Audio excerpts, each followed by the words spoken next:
Welcome to Mindflow Radio. Mindflow Radio. Here we are. Here we are. She's Jai Lynn. And he is Monte. We have made it. One more week.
How you feeling?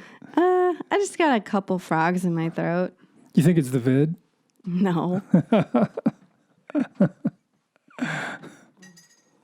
It is the vid because there's one camera and there's another camera. There's this awesome setup video. here. I see what you're saying. Okay. I don't think the vid caught on except here in this house. I'm just going to move this mic for a moment. Hopefully it doesn't make too much noise. So we're going to talk about mindful living today. Yeah, so we're trying to get more organized here for something that's been super spontaneous. And so this show, Mindflow Radio, began, when was that? I think it was 2015? I want to say it was 2015. Mindflow Radio? Well, it started as Sunday Sadhana. Oh, all right. Yeah. WDRT. Yeah, we had a radio show for 4 years before we started this podcast. At least 4 years. I think it was 2015. Okay. So we're going to talk about mindful living. Yeah, we're talking about what this is. Oh, okay. So it started as a radio show on WDRT with the idea of mindful entertainment. And we have guests here and there as much as we can. And sharing mindful music and mindful living conversation. So it's entertaining and educational. Yeah. I would say. Totally. Yeah. Yeah. So we did that once a month for 5 years, and then COVID hit and everybody got sent home. We couldn't go in the studio anymore. And we're like, well, shoot, let's make one. So we took a room and made it into a studio. Yeah, and here we are. And here we are. So we thought we'd just share, like, what is mindful living? What is a mindful living podcast? For anyone who's new, like if this is your first show or, your first podcast, your first mindful living podcast. Well, in the bigger picture, mindful living, or what we try and do with this podcast is give tips and techniques and experiences that allow us to live and be more mindful throughout the day. Yeah. And the more mindful we are throughout the day, essentially, the more in balance our minds are, and the more in balance our emotions are, and the more equanimity that we embody. Mm-hmm. So that's the goal, at least my goal, I guess. Yeah. Is to help our culture evolve towards a more mindful kind of place. Yeah. So we're sharing the vibe of being mindful. And what is mindfulness? I'll let you give your definition first. What is mindfulness? Mindfulness is a state of consciousness where, to be mindful is to have space between your thoughts, right? It's to access that transcendental place. You have the thinking mind, and the transcendental mind. The thinking mind is the analysis. It's us analyzing information, data. In our culture, we're way caught up in the thinking mind. Like, more so, we're out of balance. And what we're trying to do is get into that transcendental place where the mind is actually not thinking anymore, but just in a place of full-on awareness. And I think if we can have a balance between the awareness and the analysis, those two components of the thinking, or how our mind operates, if we can have a balance between the two, that's when we're mindful, I believe. Okay. Yeah. So I'll share my definition. Yeah. Right. So mindfulness, from my understanding, is a psychological state of awareness. So when we're being mindful, we are taking a break from the analysis, like he was saying, and therefore we're growing that mindfulness muscle in our brain, which exists for everyone. Some people have it naturally, and some people have to work at it. And I'd say probably most people have to work at it Oh, yeah. to train their brain. And you hear that a lot in different spiritual context because it's real, it's true. You have to train your brain. Otherwise, you're lost in the unconscious patterns of the past. Yeah, just the old habits run your life, essentially. And part of being mindful is to be the witness to those old patterns. Right. Actually. Non-judgmental witness. Yeah. And that's metacognition. Essentially, mindful metacognition is being the witness to your own thoughts. It's noticing your thoughts from a mindful perspective. So you're not judging the thoughts, you're just noticing the thoughts.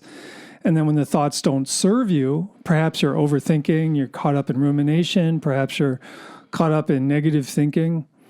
If you mindfully notice that, then you can shift gears. If you have some mindfulness skills, you can reboot the mind, you can turn the thinking off, or you can re-steer the thought. And that's metacognition, which is super important and really a key to freedom. Because if we're trapped in our old habitual patterns of thinking, we're not free, we're stuck. But if we have that metacognition piece where we're the neutral witness, the problem is a lot of people identify with their thoughts rather than being the consciousness behind their thoughts. So if we identify with the consciousness behind the thoughts, that's an empowering place to be, because at that point we can steer the thinking. We determine the thoughts. So we're in charge of our thinking rather than our thinking being in charge of us. That's what mindfulness gives us. That's how mindfulness empowers us. Yeah.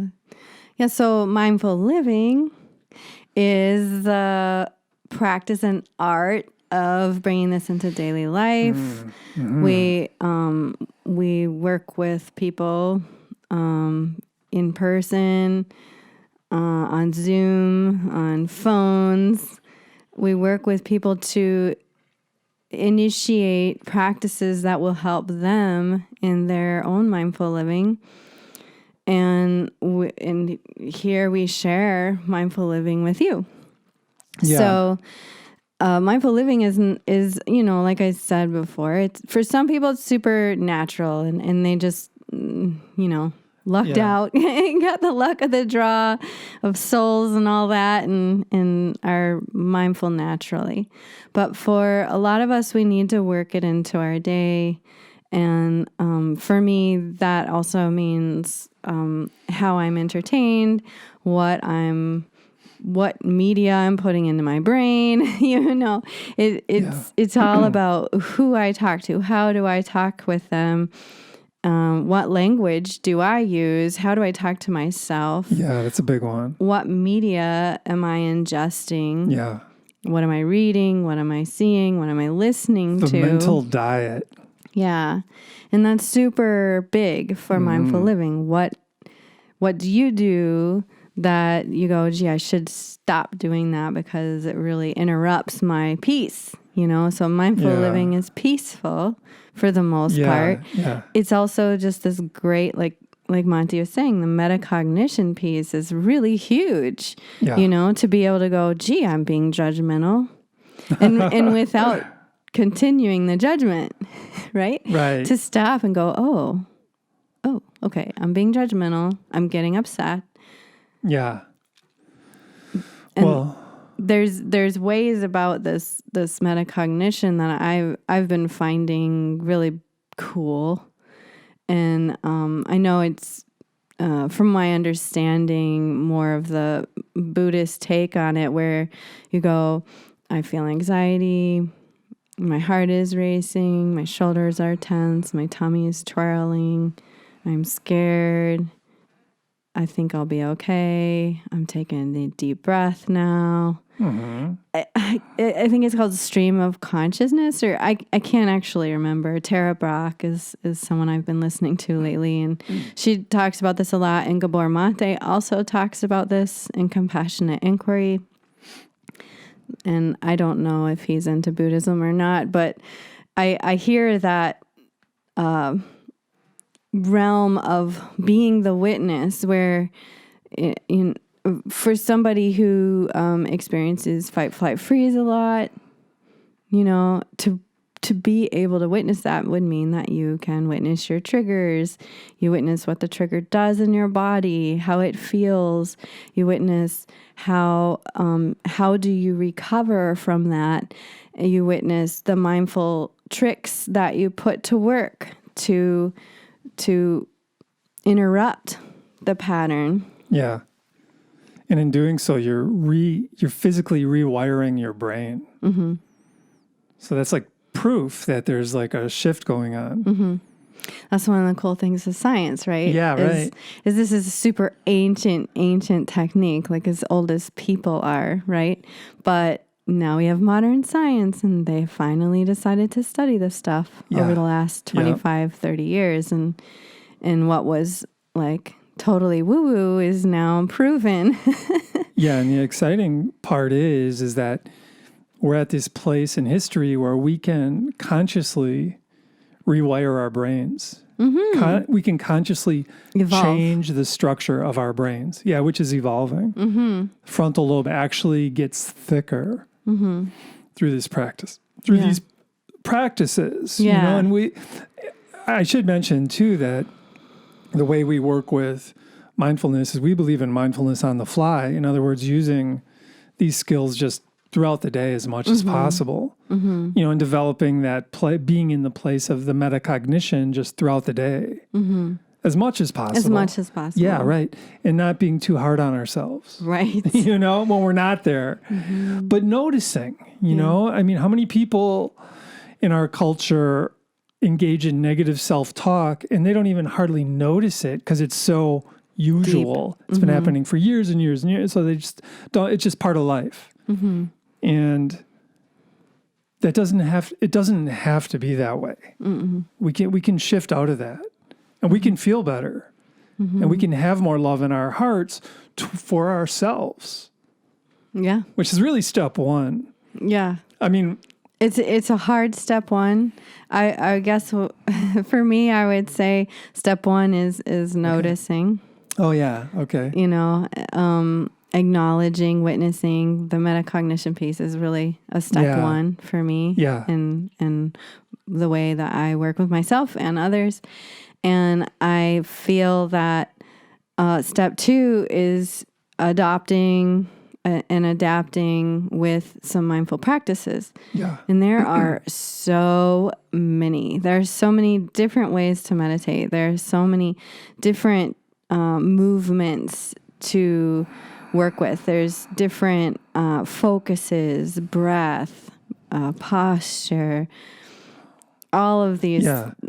It is so huge. One time we sat down, because 108 is one of my favorite numbers, and one time we sat down and wrote down 108 mindful skills that we were going to make something cool out of, you know. Well, I got that list somewhere, but I'm just saying it was pretty easy to make this list. Yeah. There's many mindful practices that we can pick from. I would say the king or queen of the mindfulness practice is that metacognition. Oh, yeah. That's like the foundation. Yeah, without that. For sure. Yeah, and that's something we take with us wherever we go. And just a quick tip, something I use when I notice myself going into negative self-talk. You know, it's like let's say I made some kind of mistake. I'm like, oh, how could you have made that mistake? Oh, no, you know. And just feeling that and feeling like frustrated and feeling perhaps guilty or shameful, you know, But what I try and do when I notice my mind going into that place and I mindfully notice this self-talk happening, I'll just say, you got this, brother. Nice. You got this, brother. You got this, brother. You're doing your best, brother. You got this, brother. You know? Because that's the thing. We all make mistakes. And if we beat ourselves up every time, you know, it's this constant, we're at war with ourselves. Yeah. Where's the peace in that? Right. We're really lacking peace. And like I said, this is a question of freedom. Do we want to be free from beating ourselves up? You know? Yeah. I think we all do. It's just a matter of knowing how to get out of that and being willing to put the effort in. Yeah, and that's what I was talking about when I talk about all these mindful practices. I'm talking about beyond metacognition, like these, shoot, I could go into a bunch of them, but I don't want to because I want to just, okay, one. Okay, one of the ones that has been studied, empirically studied, and all that good stuff is how to get out of fight, flight, freeze. And what has been shown So when you're triggered. Yes. Okay. Anxious, whatever. I lost my place. Anyway, the idea is that you lengthen your exhale as long as possible. So the simple way is to inhale to the count of 4 and to exhale to the count of 8. And the idea is to not blow your air out really fast, but more slow down your exhale, where you're purposefully watching yourself exhale. And it's if it's hard to slow down your breath, you can purse your lips and imagine that you're exhaling through a straw. But the idea is that you are getting, it slows your heart rate down very quickly. So if you're at a doctor's office and you need to get your blood pressure down before they check you, this is a really great breath. I mean, this is a really great breath for meditating with, walking into the store with, you name it. This is one of my favorite mindful practices. And I don't like counting because that's just, I don't know, it trips my mind when it gets too mechanical for me. I don't like to count. So for me, I inhale a mantra once and exhale the mantra twice.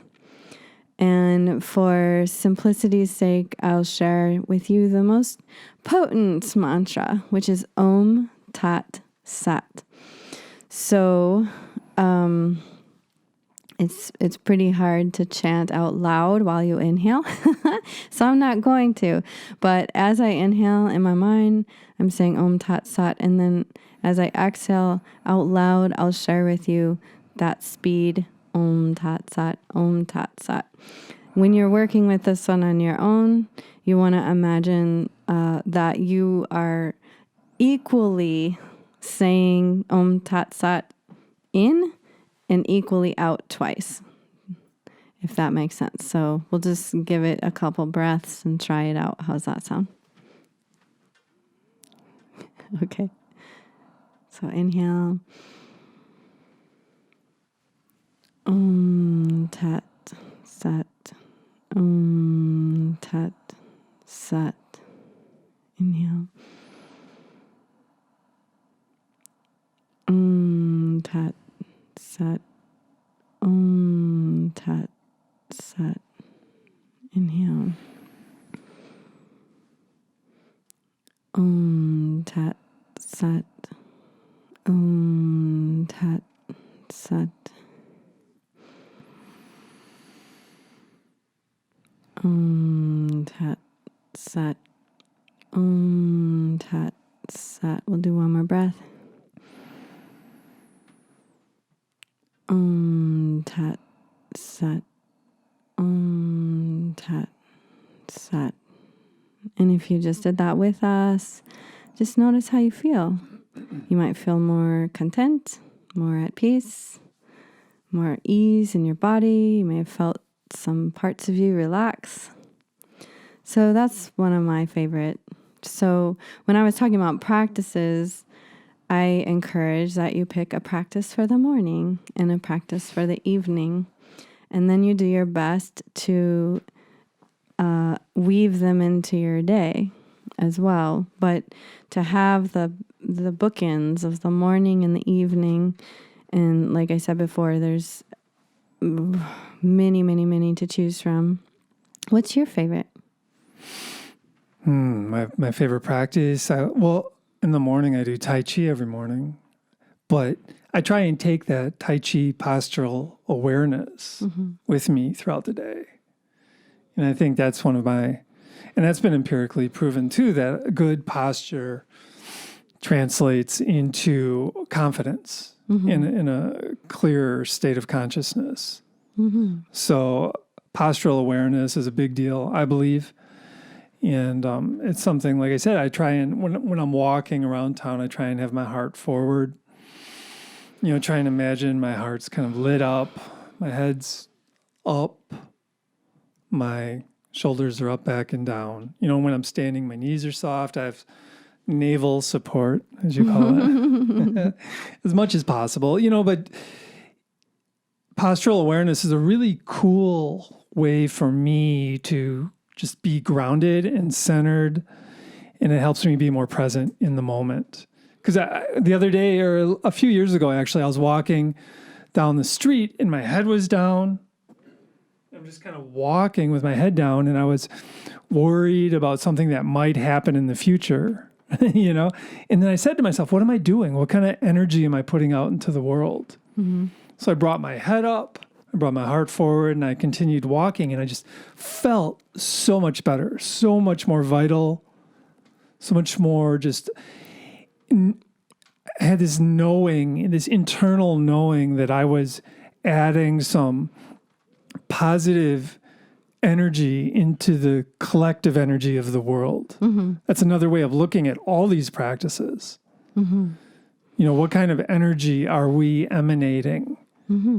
And what, in other words, if my energy is like low vibration, if I'm full of anger and self-hatred or whatever, I'm emanating this lower type of energy that... Heavy. Yeah, and it dense. connects up with all this other lower types of energy. And then, lo and behold, I am part of the war machine at that part, at that time. Sure. And I think collectively, if we keep that in mind, that we can be a part of this collective energetic reality, that it probably is a physical thing, that it helps motivate me. But just by being in that place of postural awareness as much as possible, I just in general feel better. Yeah. I guess from a hedonistic perspective. Yeah.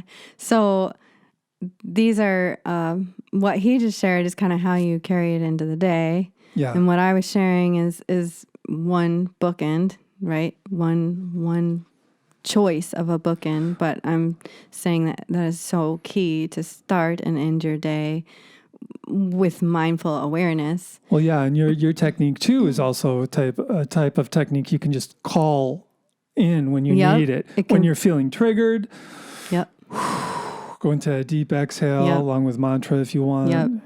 Yeah, and then the other part of the mindful living piece, and we talked about the media diet or the media mental diet. Another piece of this is contemplation, and how do we think with open minds, and how do we look at this world that is very confusing and very divided, and there's a lot of sides that we can pick on any given subject. And how do we do this with full-on awareness? How do we make wise decisions for ourselves? We contemplate mindfully.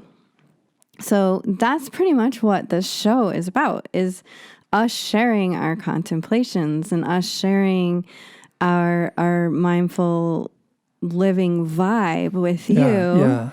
And we love hearing from our listeners and what do you call it? Interconnecting, interrelating. I'm not getting the word communicating with our friends and our community.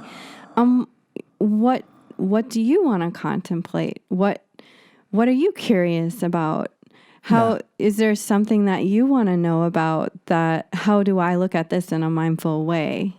So we're always asking for that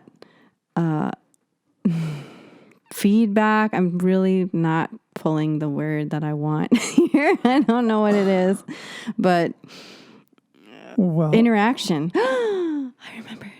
Interaction. Whoop, whoop. Yeah, and as part of mindful thinking, is that what you're talking about? Yeah, just a play. Well, like yeah, I say something, you say something back, right? yeah. Like Well, that's as part of a mindful perspective too. I think this is important. It's something that's kind of lacking in our culture. When you had mentioned openness and open-mindedness, and an open-mindedness allows us to like notice new variables when they present themselves, and maybe our belief shifts a little bit as new variables present themselves. And another aspect of our perspective, a mindful aspect, is like a sense of humility, I believe. And that helps our mind be more open. Where it's like, well, I believe this, but, maybe I'm not right.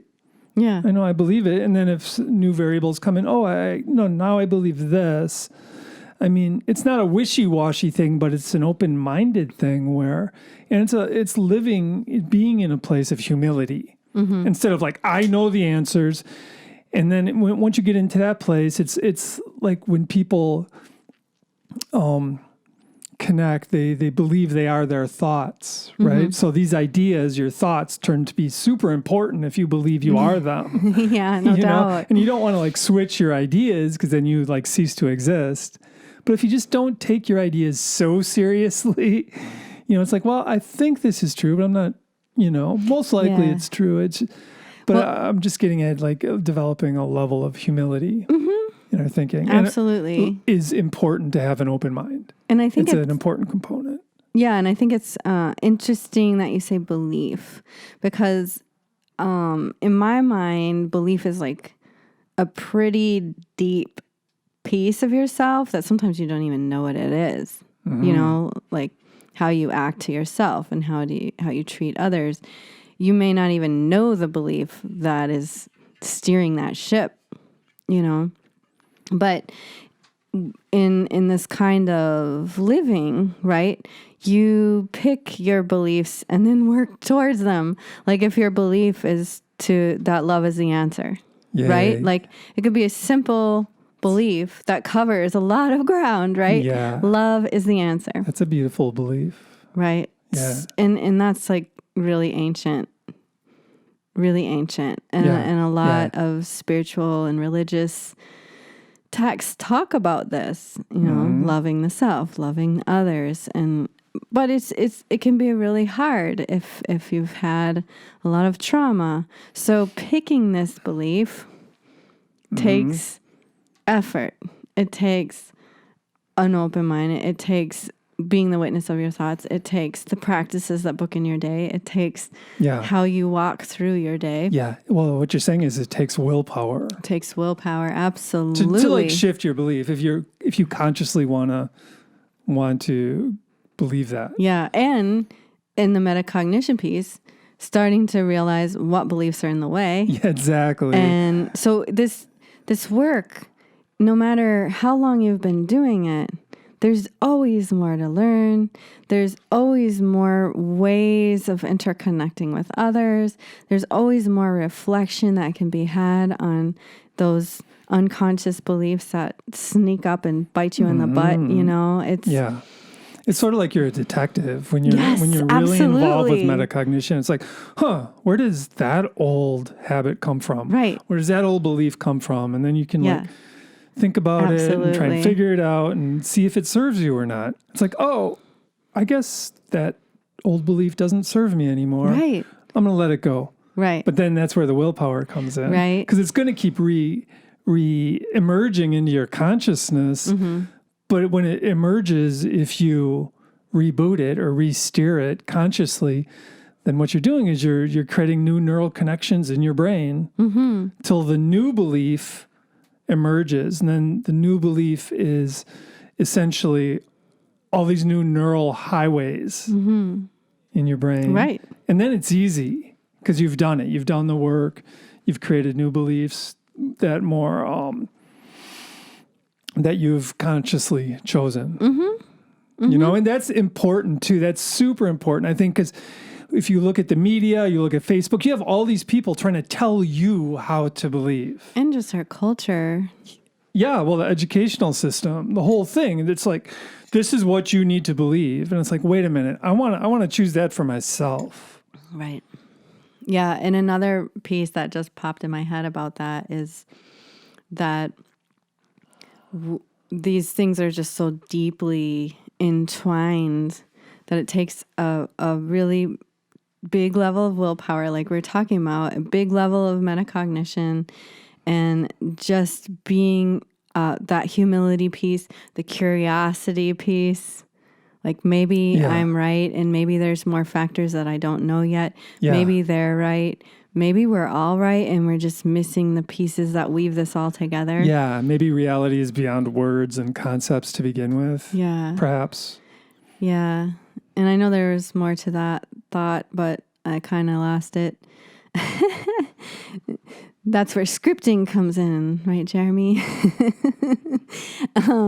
Yeah, so this show, just to kind of bring it back to the subject of Mindful Living podcast, is wrapping all of that up that we just talked about into sharing it with you, because we have, the more we communicate and commune with others in a mindful way, the more we spread this vibe. And so that was our intention, is to just bring this mindful entertainment, mindful contemplation, mindful music, mindful tips and tricks, and share it with you so you have something to, it's like a TV show where everybody watches the TV show and then they talk about it at work. It'd be really cool to get to that level of mindful living being the thing that we talk about at break with our coworkers and at dinner with our family, and talk about willing a conscious evolution. What kind of a world would we create if we could witness each other without judgment and be curious on what pieces of truth do you have that I want to add to my pieces of truth so that I understand more of the picture, and just that willingness to hear each other out and all these beautiful things. And the willingness to be compassionate to ourselves. Yep. And others. Yep. Yeah. So do you have any more thoughts on mindful living? What it means to you in this podcast? It's well, the saying that pops to mind is the path is the destination. Mm-hmm. And if we can get on this path of mindful living, of metacognition, and working it, training, it's just a super rewarding path to be on for myself. Yeah. And I've seen it transform people as well. Others through Absolutely. my work. I mean, it's helped transform me, and that's my job as I go out there and I try and help people transform themselves, help people evolve their brains, help people become more compassionate towards themselves. I mean, it's just a win-win-win, actually. And I think something you've been talking about, the mental diet is a big component to living mindfully nowadays. Yeah. And really noticing your screen time habits and and being kind to yourself about it, not beating yourself up. Just notice how it feels. I am one of those super sensitive people that I can hear a scary scene coming. If somebody's watching a movie, I can hear it coming because, music is so powerful. And young people and their music and and the vibes with that, and maybe not just young people, but I've got my son is home, and his music selection sometimes is like, yeah, it's interesting. They stun me, music. So it's like music is really important, and it's actually hard to find mindful music. And so I'm always on the lookout for mindful music that's got meaning and soothes me and encourages peace and calm inside of me.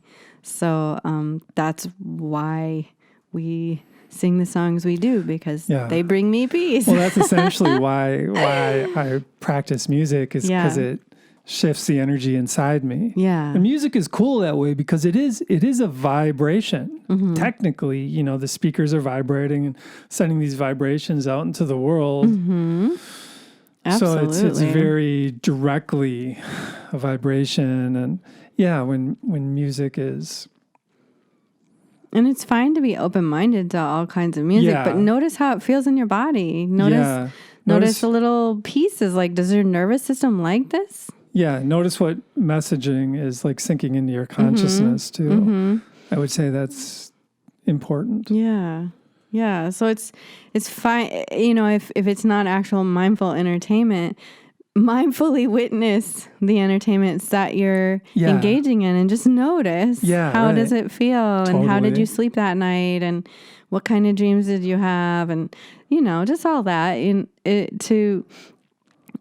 to become more, to bring this mindful idea into your life more and more. And the show has now become a weekly show, so we're bringing more and more contemplations to you, and we desire, our wish is that you share it with your friends and you share it with your family, and like I said, you talk about it at break, at work, or you talk about it with your friends, and you start having these mindful contemplations in your life out loud with those around you, so that you're a part of shifting our culture's vibration. Yeah, and just be that neutral witness, be the consciousness behind your thoughts. Mm-hmm. You know that you are the projector of your thoughts. You're not the thoughts themselves, and you know that's a good way to.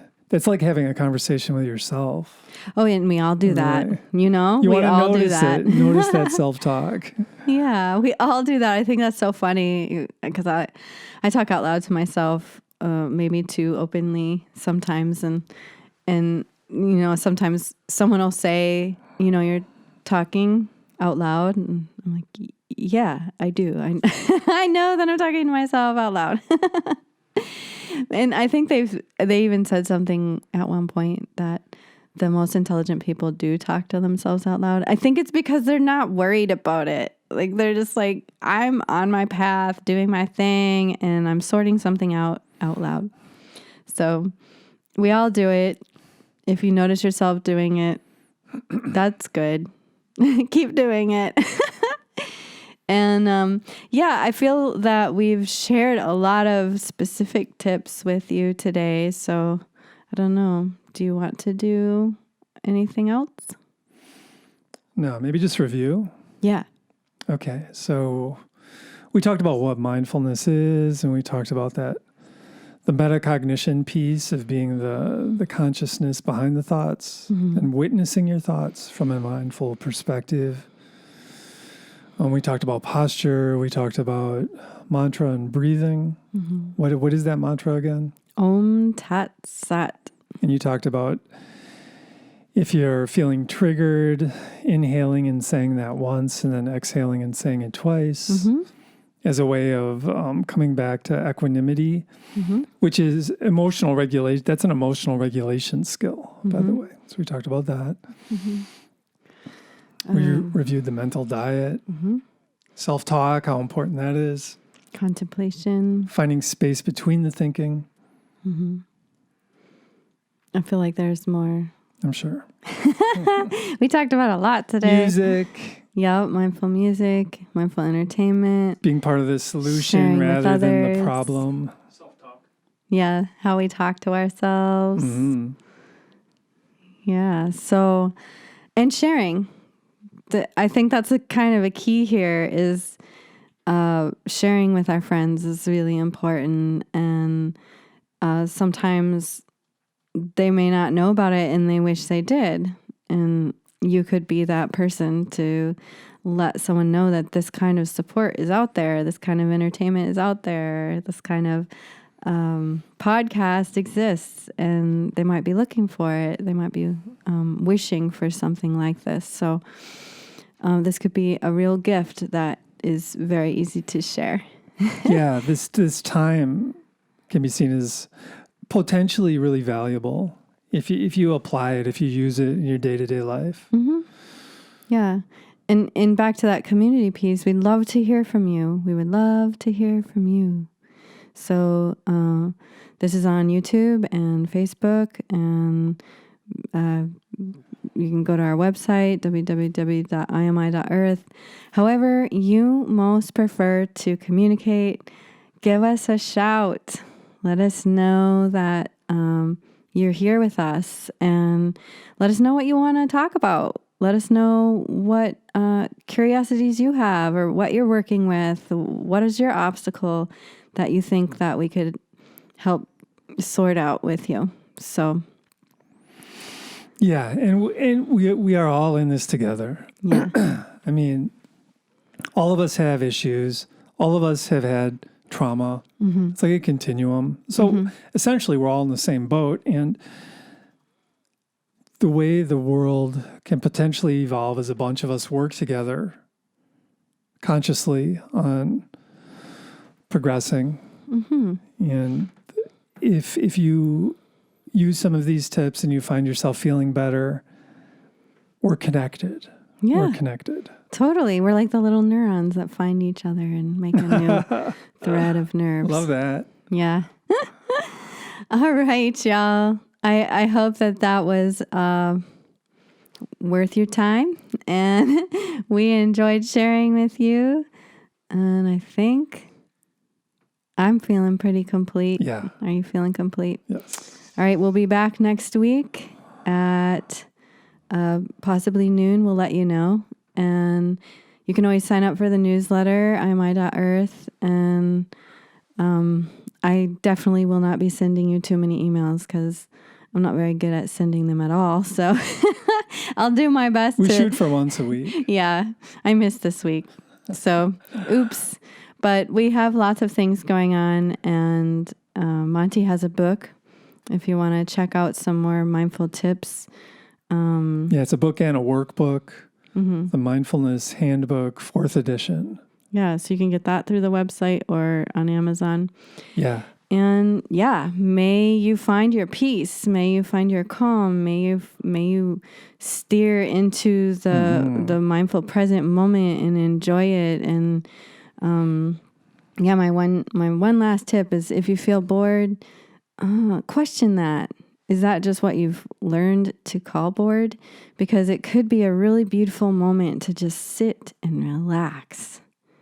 So just take some time to be at peace today, tomorrow, next day. And we'll be back next week. Right. Have a productive week. Yeah. Namaste. Satnam. Aho. Amen.